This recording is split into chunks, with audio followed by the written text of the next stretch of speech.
How many of you have Gen Zs in the house? Anybody who has Gen Zs in the house? At least you'll have Gen Zs in your colleges, institutes, universities, right? But whenever I ask this question, do you really understand Gen Zs? People say that though we have kids in the house, but we never understand Gen Zs, or we never understand students or so. And this topic is very, very important only because the learning aspirations and the learning lifestyles or the styles of the students in this generation have changed overall. And as per LinkedIn, 50% of the workforce in the next 5 years will be comprising of Gen Zs. Because everybody who graduates for the next 8 years will be categorized as Gen Zs, and these students would want to do things their way, right? But thank you so much, Dr. Rao, Dr. Shetty, for joining us. The first question I want to start with you, Dr. Rao, and I just want to go through the whole life cycle of a student, okay? Which starts from first is, how do I first identify where my gaps are? Because many a times I jump that step to move forward to a learning journey itself. How do I ensure that I'm able to track precisely what are my interests, where am I lacking in those interests, whether I have the right opportunities in those interests or so? Doctor. Thank you, Amit. And it's a very, very complex question, you know, for a student or anybody even over a time to decide what they want to aspire to be. See, the aspiration of a student starts from very early age, from school type, you know. But identification of aspirations and ability to develop the skills and ability to resolve the problems and design thinking of their brains are very crucial factors we need to account them before we accept them what they want to become. For example, if you want to become a doctor, you know, normally, you know, you pass a NEET exam, you know, you get into a rank, you get here. But you look at the other part of the world, west part of the world, the student has to start his journey to become a doctor from the age of, from the class of 8th almost. Yeah. So that time he learns. He goes to hospital, he see a patient, he see a doctor. So even you get like NEET exam here, we have a MCAT. Yes. But based on your grades, nobody will give you seat. Correct. Even you get highest score, you never get. The people would like to see the aspiration because the government is going to spend huge amount of money on that to make them. No matter it's engineering, no matter it's a medical person, we need to identify the things at a very early stage. So that's what industries are facing now issues. Yeah. Because there was always a mismatch between what we learn and what the industry is looking for. Because there's a gap is continuing because we are not looking at the aspiration of student number one, even aspiration of industries. Yeah. Thank you. No, I think you pointed out really well that we are not looking beyond our horizon. And Dr. Shetty, because you're from the medical background itself, that you told me, and he mentioned about, now in medical practice, right? If I say you want to be a doctor, right? The more the number of patients you see, the better doctor you become. Unfortunately, in other domains, let's say management, engineering, when we have identified the gap, I'll come to the learning part later, but from the practice point of view, how important do you think is to hone your skills to become to perform well? See, you learn, so people are hiring for skill, they are coaching them to perform, but that performance can also come under the practice component.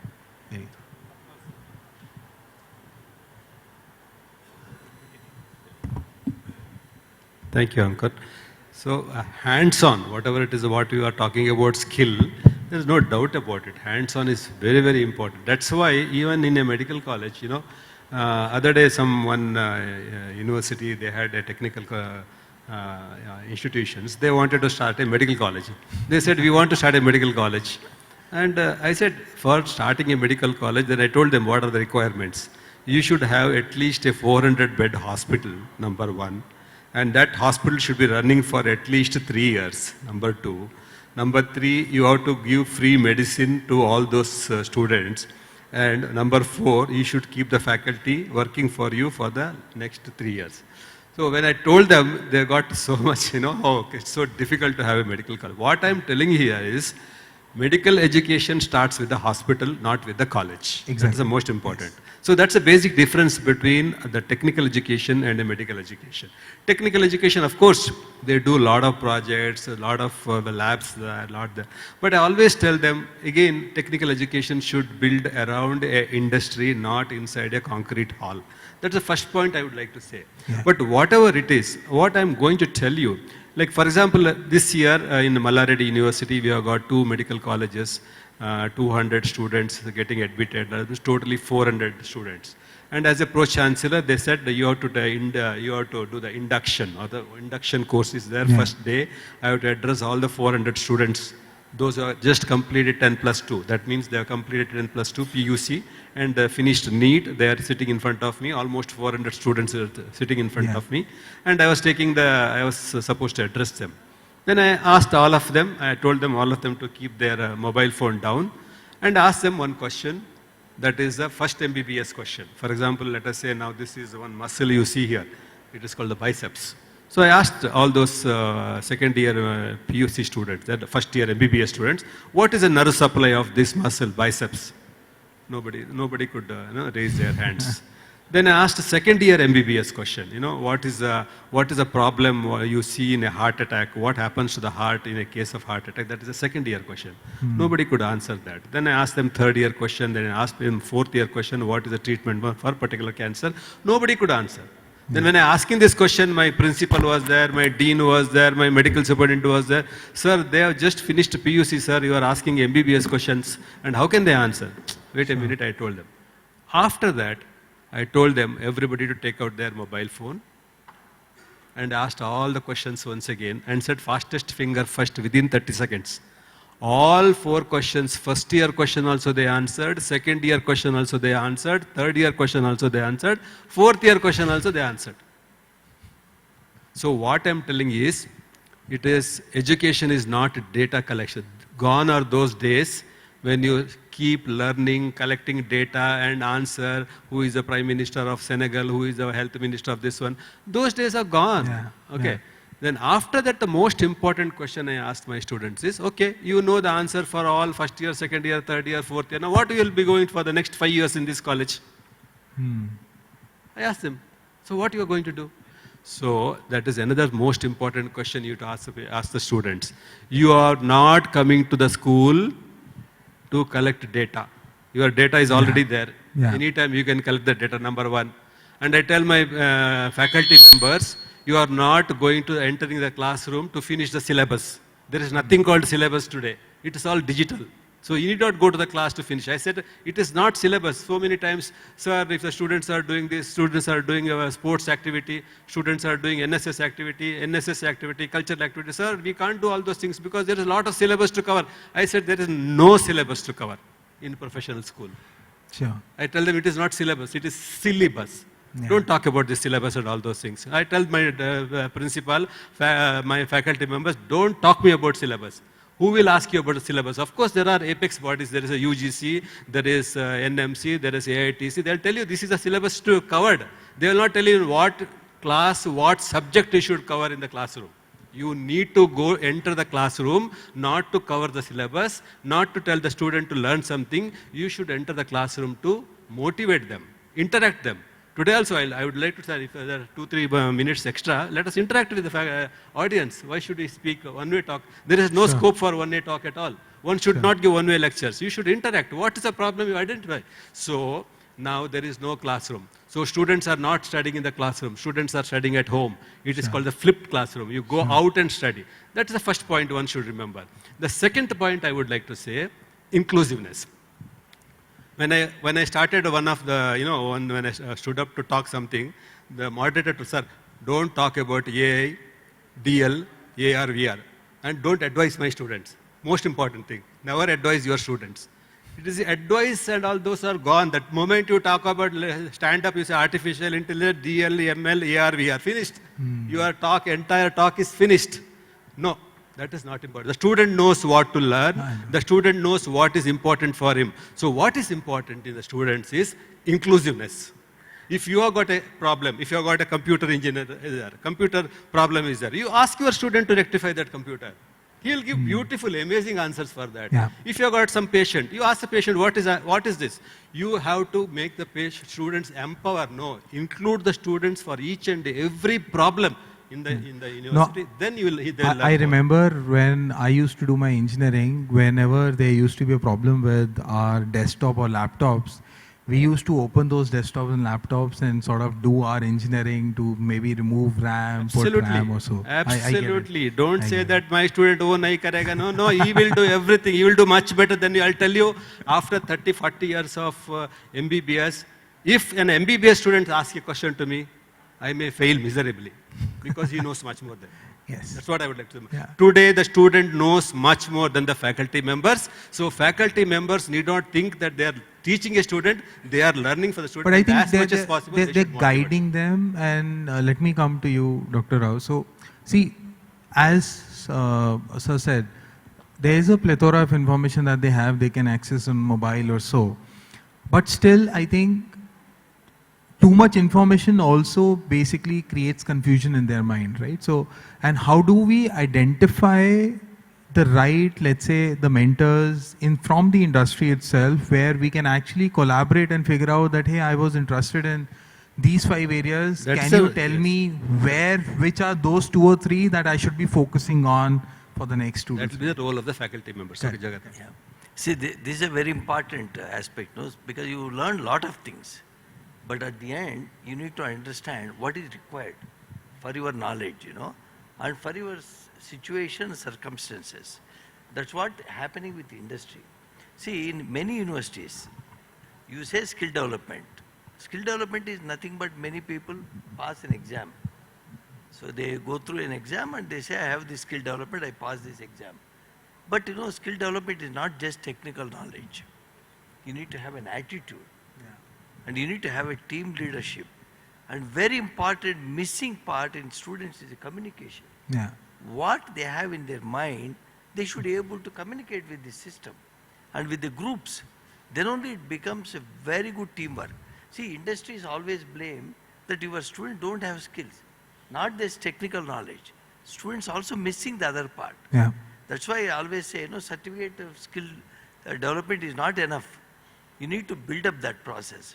As Dr. Reddy says, for example, you read many things in the textbook, You have a patient in front of you, which you see him, which never represent anything in the book. He's completely unique. That means every patient is unique by themselves. So every industry is unique. Yeah. So that's why there's an academia industry gap. So as rightly Reddy says, medical students go to hospital. So engineering students should go to the industry, yes. Industries, then only they learn. That's what happening in the West. So we always, instead of blaming each other that only 20% are qualified, 80% is not qualified, these kind of blames, the better we have to adapt. Similar models already existing in education model. Yes. And also I think whenever I speak to, and this small lesson was given to me by my vice chancellor during my engineering, that from the student's point of view, there are only 3 aspects. If they are able to do really well, then they can land any job. 1, hear and listen to what has been spoken or asked. 2, to understand and comprehend in your mind what needs to be spoken. And the 3rd is actually speak and articulate what's there on your mind. If you're able to do this, this is absolutely fine. My last question to both of you, before I go to the next segment of rapid fire very quickly, is, see, you've been there in this ecosystem for decades now, right? What do you think are the key trends, maybe in about a minute or 2, with respect to let's say in the education and employment, many a times we again jump the gun and always look at employment because unfortunately a student is getting into a college to get placements. But we forget about the employability part, right? So what are the trends that you see in education, both from the employability and the employment part, which will be very evident in the next 5 years? So I'll go with you first. Sure. This is a very crucial point. We always use the two words. One is the passion, another one is the profession.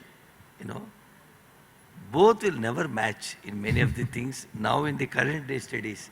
Because student get a certificate, his father want him a job, so he joins for employment for the universities, honestly. So he get a job and he will go and work.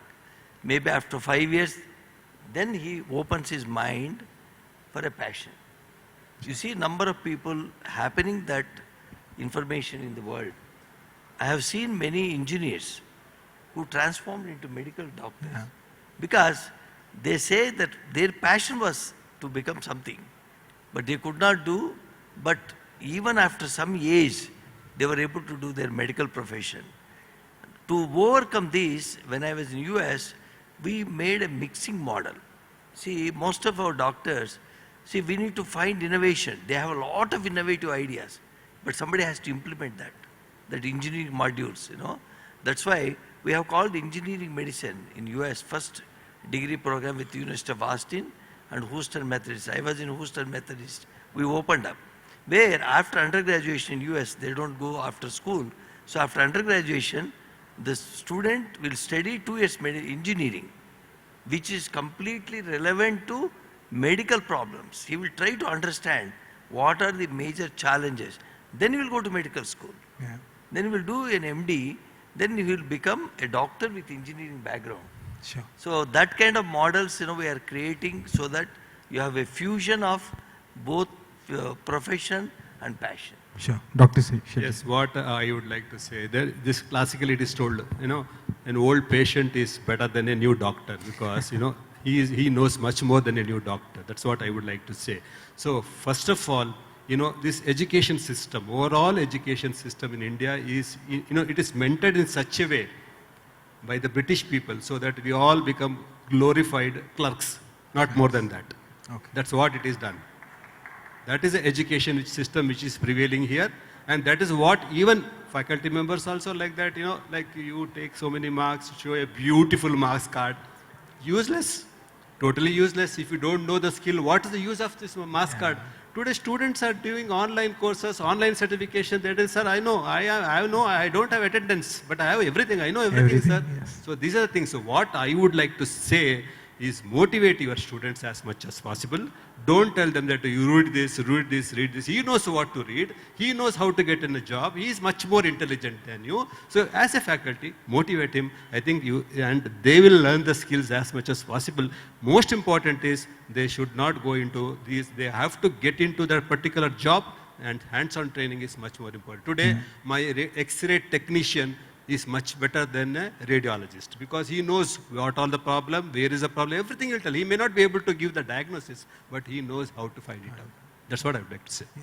Because I think, just to stick to that example, whenever we go for the X-ray or ultrasound or so, we actually ask the person who's doing it, "Yeah, sab sahi to hai," rather than going to the doctor. Okay, last couple of minutes, and this is rapid fire, so I'll ask you 3 questions just to make it more fun. I'll start with you, Dr. Rao. The first question, and then, both of you have to answer for the same question, but in a matter of seconds. The funniest request you have received from a student? See, many times, students, I have experience with my own student. A girl came to me to join for a PhD program when I was working in a CSR lab.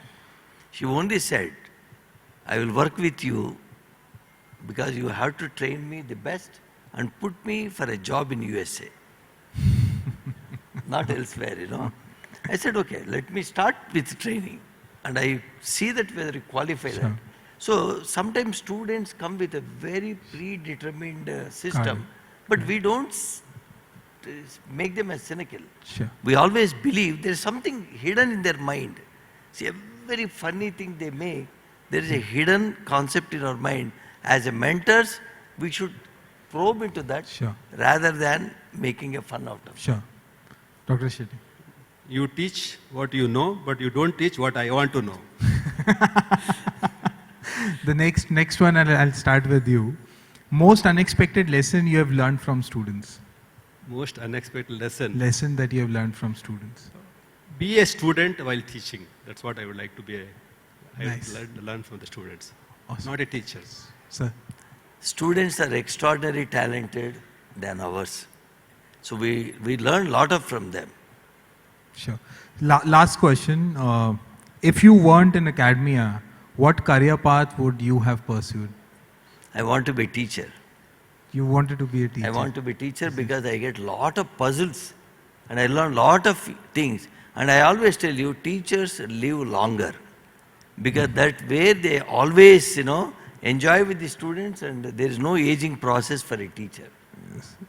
So you? I want a academia. career which I enjoy, where I can do my best. Any career. Any career. Thank you so much, Dr. Shetty, Dr. Rao, for joining me in this fireside chat. We really enjoyed. I think, just to summarize, it all starts with you knowing where you stand vis-a-vis others and what's out there. I think that's the first step. You then pick, and plethora of things are there to learn, to bridge those gaps, you practice, and then you basically go and look out for employment and all. Thank you so much for joining.